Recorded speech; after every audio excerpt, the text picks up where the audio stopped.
వచ్చేసి సిద్ధాంజనం.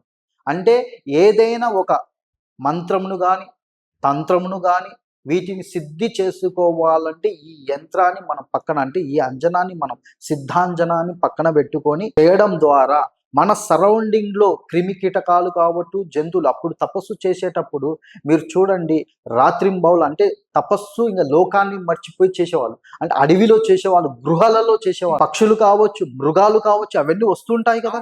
అంటే వాటి నుంచి ప్రొటెక్ట్ పొందాలి కదా. కాబట్టి వాళ్ళు కొన్ని కట్లు కట్టుకునేవాళ్ళు. సో ఇలాంటివి కొన్ని అంజనాలను కూడా యూజ్ చేయడం వల్ల వాటికి ఎటువంటి తపస్సు భంగం జరగకుండా ప్రొటెక్షన్గా పెట్టుకునేవాళ్ళు. ఇవి రహస్యంగా ఉంచుకునేవాళ్ళు. తర్వాత వశీకరణ ఆకర్షణ అంటారు. వశీకరణ ఇది చాలా మందికి ఇది ఎదురు పడి ఉంటుంది. ఎందుకంటే ప్రీవియస్ ఒక 10 years బ్యాక్ కావచ్చు, 20 years బ్యాక్ కావచ్చు, రీసెంట్ గా కూడా కొన్ని గ్రామాలలో అటు ఇటు కొందరు కోయ దొరలు వస్తూ ఉంటారు ఇండ్ల దగ్గరికి.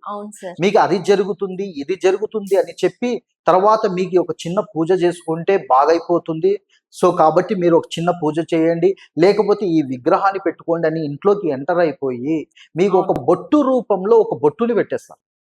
అప్పుడు మీకేం జరుగుతుంది, మీరు ఏమి చేస్తున్నారో తెలియదు. అంటే ఇది ఒక టైప్ ఆఫ్ హిప్నటిజం లాంటిది.